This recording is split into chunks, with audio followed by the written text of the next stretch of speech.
दालो जय श्री कृष्ण, जय श्री राम, जय श्री राधे राधे, जय श्री महाकाल। कौरव पांडवों का संक्षिप्त इतिहास इस वीडियो में आपको श्रवण कराएंगे। युद्ध में प्राय सभी का संहार व्यास जी के द्वारा श्री भुवनेश्वरी की कृपा से गांधारी, कुंती, उत्तरा आदि को मृत संबंधियों के दर्शन, भगवान श्री कृष्ण बलराम का अंतर्ध्यान, पांडवों का हिमालय प्रवेश, परीक्षित को राज्य प्राप्ति और ब्राह्मण कुमार का शाप। सूत जी कहते हैं, आदरणीय द्रौपदी पांचों पांडवों की भार्या हुई। वह पतिव्रता स्त्री थी। उन पांचों पांडवों से द्रौपदी के 5 पुत्र हुए। सभी बालक बड़े सुंदर थे। सुभद्रा से अर्जुन का विवाह हुआ, जो भगवान श्री कृष्ण की बहन थी। अर्जुन उस कल्याणी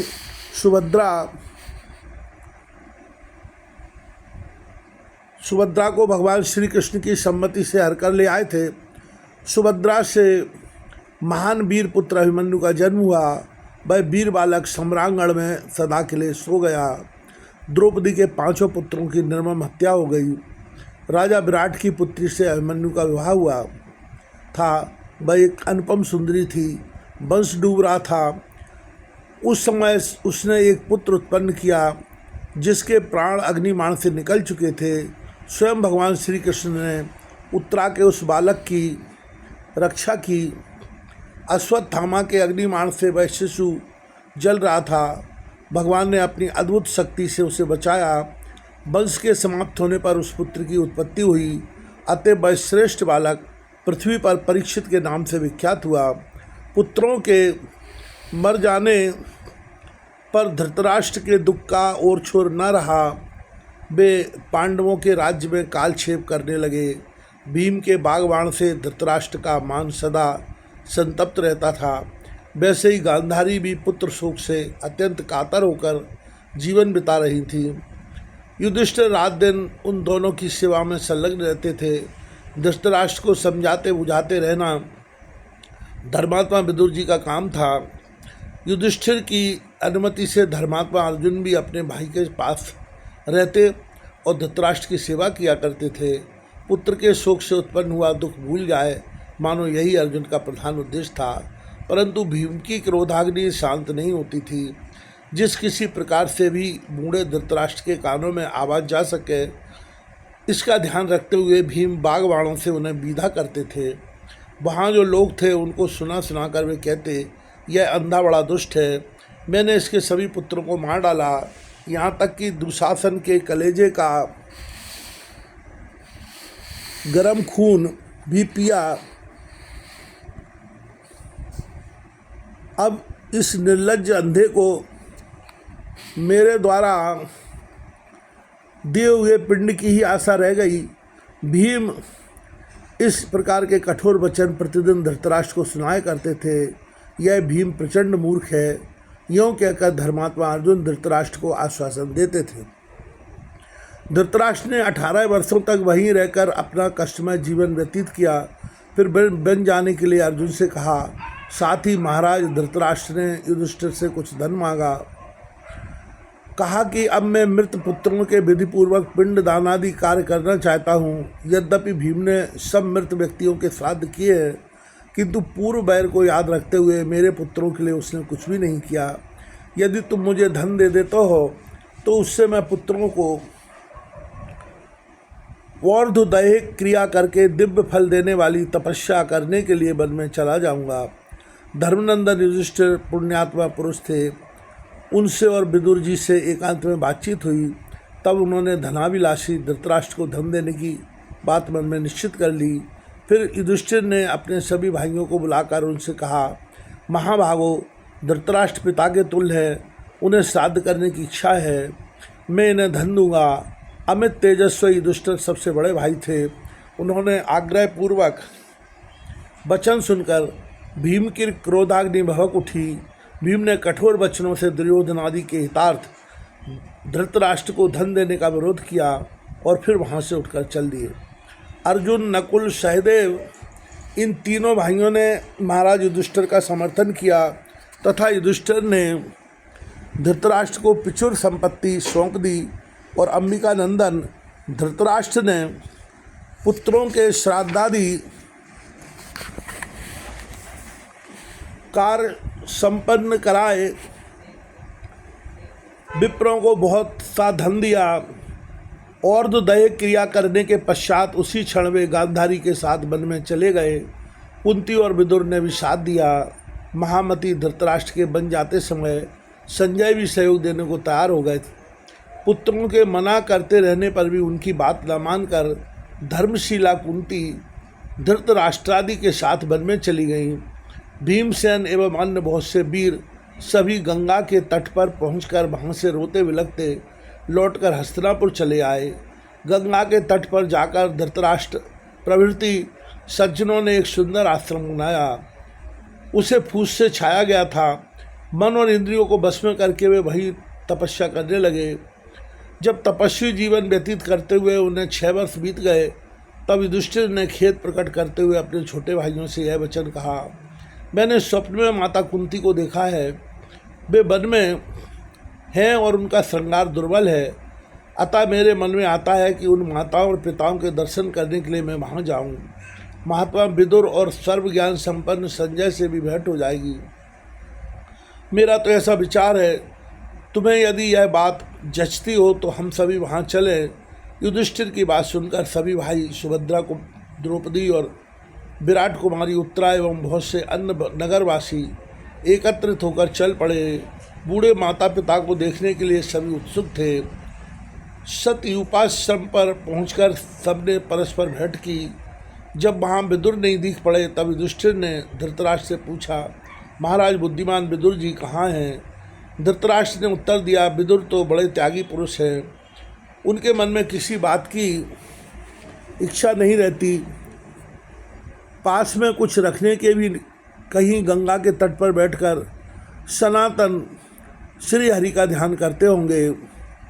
दूसरे दिन महाराज युधिष्ठिर गंगा के किनारे घूम रहे थे। देखा विदुर जी एकांत वन में बैठे तपस्या कर रहे हैं। शरीर बिल्कुल क्षीण हो गया है।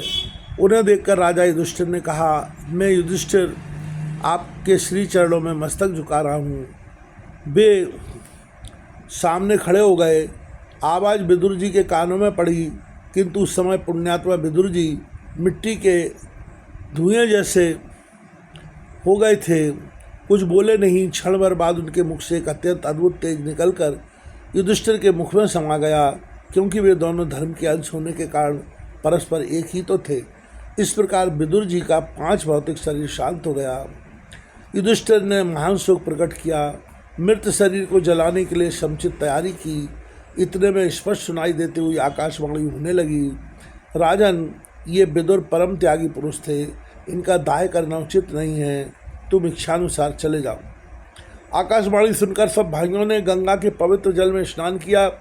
धृतराष्ट्र के पास जाकर सभी बातें विस्तार पूर्वक उनको बता दी। उस समय आश्रम पर समस्त पांडव तथा अनेकों नागरिक विद्वान थे। सत्यवती नंदन व्यास नारद एवं अन्य भी बहुत से महानुभाव मुनि युधिष्ठिर से मिलने के लिए आए थे। तब कुंती ने शुभ दर्शन व्यास जी से कहा, द्वैपायन, मैंने अपने पुत्र कर्ण को जन्म के समय ही देखा है। तपोधन, मेरा मन बहुत दुखी है। आप एक बार कर्ण को सामने उपस्थित करने की कृपा करें। महाभाग, आप सर्वथा समर्थ पुरुष हैं। प्रभु, मेरा मनोरथ पूर्ण करने की कृपा कीजिए। गांधारी ने कहा, सुनो, मेरे पुत्र सम्रांगण में चले गए। मैं भर आँख उन्हें देख भी न पाई। मुनिवर, मेरे वे पुत्र एक बार मुझे दिखाने की कृपा करें। सुभद्रा बोली, अभिमन्यु महान पराक्रमी वीर थे। मैं प्राणों से भी अधिक उससे प्यार करती थी। तपोधन, आप सर्व ज्ञान संपन्न हैं। मुझे उस पुत्र को देखने की बड़ी लालसा लगी हुई है। आप उसका साक्षात्कार कराने की कृपा कीजिए। सूत जी कहते हैं, इस प्रकार के वचन सुनकर सत्यवती नंदन व्यास जी ने प्राणायाम करके सनातनी भगवती जगदम्बिका का ध्यान किया। सायंकाल का समय था। गंगा के तट पर मुनिवर व्यास जी ने युधिष्ठिर प्रभृति सब पांडवों को बुलाया और पूर्ण सल्ला भागीरथी में स्नान करके वे जगत जननी देवी दुर्गा की यों स्तुति करने लगे। परम पुरुष श्री हरि जिनके आश्रय में आनंद करते हैं, जो सगुण निर्गुण ब्रह्म स्वरूपिणी एवं देवताओं की अधिष्ठात्री हैं, उन मणिद्वीप निवासिनी भगवती भुवनेश्वरी की उन्होंने वंदना की। कहा, देवी, जिस समय कोई भी देवता नहीं रहते उस समय भी तुम विराजमान रहती हो। मैं तुम्हारे चरणों में मस्तक झुकाता हूँ। जल, वायु, पृथ्वी, आकाश, उनके शब्द, स्पर प्रवृत्ति, गुण, इंद्रिय, अहंकार, मन, बुद्धि तथा सूर्य एवं चंद्रमा के अभाव में भी सुशोभित रहने वाली भगवती जगदम्बिके, मैं तुम्हें प्रणाम करता हूँ। साम्य अवस्था में तुम इस जीव जगत को चिन्मय ब्रह्म में स्थापित करके पूरे कल्प तक समाधि मग्न हो जाती हो। कोई भी ऐसा विवेकी पुरुष नहीं है जो तुम परम स्वतंत्रतामयी देवी को जान सके। माता, ये प्राणी अपने मृत व्यक्तियों को पुनः देखने के लिए मुझसे प्रार्थना करते हैं। मुझ में ऐसा सामर्थ्य कहाँ, अतः तुम इनके स्वर्गवासी परिजनों को शीघ्र दिखाने की कृपा करो। सूत जी कहते हैं, इस प्रकार व्यास जी के विनय करने पर भगवती भुवनेश्वरी ने उन दिवंगत सभी नरेशों को बुलाकर सामने उपस्थित कर दिया। लौटकर आए हुए अपने परिजनों को देखकर कुंती, गांधारी, सुभद्रा, उत्तरा एवं संपूर्ण पांडव मोह में पड़ गए। व्यास जी अमित तेजस्वी पुरुष है। उन्होंने इंद्रजाल के समान यह घटना उपस्थित करके भगवती महामाया का ध्यान किया। तत्पश्चात उन स्वर्गवासी वीरों के पुनः लौट जाने की व्यवस्था कर दी।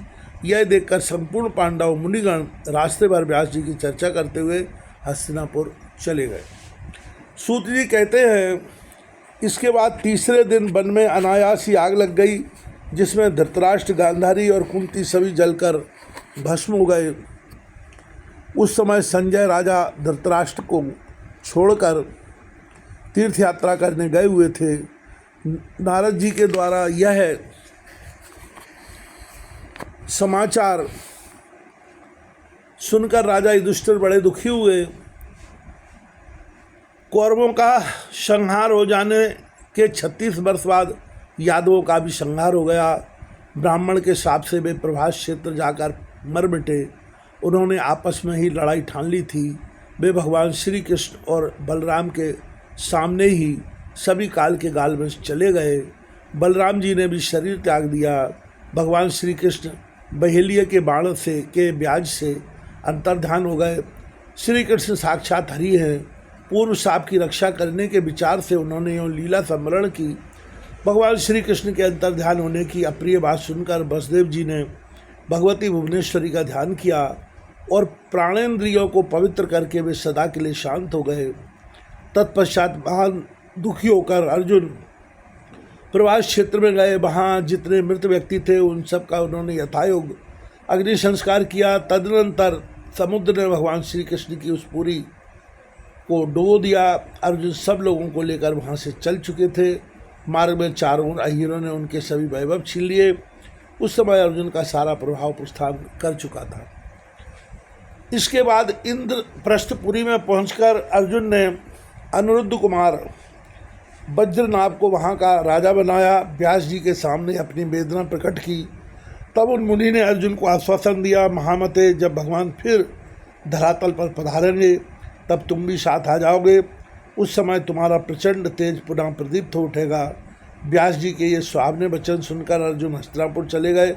उन्होंने महान खेद प्रकट करते हुए सारी बातें युधिष्ठिर से कह सुनाई। भगवान श्री कृष्ण का अंतर्ध्यान और यादवों का संहार सुनकर महाराज युधिष्ठिर हिमालय जाने का विचार करने लगे। उन्होंने उत्तरानंदन महाराज परीक्षित को राज्य पर अभिषिक्त किया। उस समय परीक्षित 36 वर्ष के हो गए थे। तदनंतर महाराज युधिष्ठिर ने द्रौपदी और भाइयों के साथ हिमालय की यात्रा कर दी। हस्तिनापुर में रहकर 36 वर्ष तक राज्य करने के पश्चात उन 6 व्यक्तियों ने हिमालय में जाकर शरीर त्याग दिया। राजा श्री परीक्षित भी बड़े धार्मिक पुरुष थे। उन्होंने 60 वर्षों तक सावधानी के साथ संपूर्ण प्रजा का पालन पोषण किया। इसके बाद एक दिन महाराज परीक्षित शिकार खेलने के विचार से एक गहन वन में चले गए। एक मृग को खोजते हुए उत्तरानंदन महाराज परीक्षित थक गए। भूख और प्यास से वे घबरा गए। उनके सर्वांग धूप से संतप्त हो रहे थे। इतने में पास ही एक मुनि दिखाई पड़े। उस समय मुनि ने ध्यान लगा रखा था। राजा ने आतुर होकर उनके जल के लिए पूछा। मुनि मौन धारण करे रहे, कुछ भी उत्तर नहीं दिया। तब प्यास से व्याकुल राजा परीक्षित कुपित हो उठे। उन्होंने एक मरे हुए सर्प को धनुष की नोक में उठा लिया और कली के प्रभाव से प्रभावित होकर परीक्षित ने उन मुनि के गले में वह सांप लपेट दिया। तब वे मुनिवर मौन ही रहे, उनकी समाधि भंग नहीं हुई। राजा परीक्षित भी अपने घर चले गए। उन मुनि का गविजात नामक एक महान तेजस्वी तपोनिष्ठ पुत्र था। उसमें अपरिमित शक्ति थी। पास ही जंगल में वह खेल रहा था। उसने यह बात सुनी। मित्रों ने उससे कहा, मुनि कुमार, अभी तुम्हारे पिता के गले में किसी ने मरा हुआ सर्प लटका दिया है। मित्रों के मुख से यह वचन सुनकर वह मुनि कुमार क्रोध से तमतमा उठा। उसी क्षण हाथ में जल लेकर उसने राजा परीक्षित को शाप दे दिया, जिसने आज मेरे पिता के गले में मरा हुआ सर्प डाला है, उस नराधम को आज से 7वीं रात तक्षक सर्प काट रखा है। उस समय राजा परीक्षित घर पहुंच गए थे। मुनि का एक शिष्य राजा के पास गया। उसने मुनि कुमार गवि जात का दिया हुआ शाप महाराज परीक्षित को कह सुनाया। ब्राह्मण ने शाप दे दिया है, यह निश्चित समाचार राजा को मिल गया। शाप किसी प्रकार टल नहीं सकता। यूँ विचार कर महाराज परीक्षित ने अपने वृद्ध मंत्रियों से कहा, विप्र ने मुझे शाप दे दिया है, मेरा अपराध तो था ही। मंत्रीवरों, मुझे अब क्या उपाय करना चाहिए? आप लोग इस विषय में विचार करें। वेद के पारगामी विद्वान कहते हैं कि मृत्यु अनिवार्य है, उसे कोई टाल नहीं सकता। फिर भी विद्वान पुरुषों का कर्तव्य है कि वे शास्त्रोक्त उपाय करने में कभी न चूकें। कितने यत्नवादी विद्वान कहते हैं कि भली भांति सोच समझकर उपाय करने से दुर्लभ कार्य भी सिद्ध हो जाया करते। मणि मंत्र और औषधि के प्रभाव की भांति उपाय का परिणाम भी निश्चित रूप से जान लेना बड़ा कठिन है। मणि मंत्र और औषधि यदि पूर्ण अभ्यस्त हो तो उनसे क्या नहीं हो सकता। पूर्व समय की बात है, एक मुनि की स्त्री को सर्प ने डस लिया। वह मर गई। मुनि ने मंत्र के प्रभाव से उसे जिला दिया, अर्थात जिंदा कर दिया और अपनी आधी आयु दे दी। अतः विवेकी पुरुष को होनहार के ऊपर ही सर्वथा निर्भर नहीं हो जाना चाहिए। मुनिवर व मुनि का यह उदाहरण तो सामने ही है, देख लें। अतः प्रयत्न अवश्य करना चाहिए। प्रयत्न करने पर भी कार्य में सफलता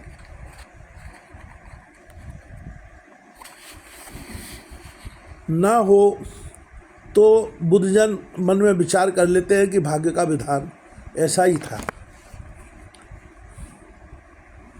मंत्रियों ने पूछा, महाराज वे कौन मुनि थे जिन्होंने अपनी प्यारी पत्नी को आधी आयु देकर जीवित कर दिया? महाराज उनकी स्त्री का देहांत कैसे हो गया था, यह प्रसंग हमें बताने की कृपा करें। राजा परीक्षित बोले, भृगु की पुलोमा नाम से विख्यात वह सुंदर स्त्री थी। सुना जाता है कि उसी पुलोमा के पेट से चैम्बर मुनि उत्पन्न हुए हैं। चैम्बर मुनि की स्त्री का नाम सुकन्या था। वह सुकन्या राजा शर्याति की सुंदर पुत्री थी। सुकन्या के उदर से श्रीमान प्रमति पुत्र रूप से उत्पन्न हुए, जो बड़े विख्यात नरेश थे।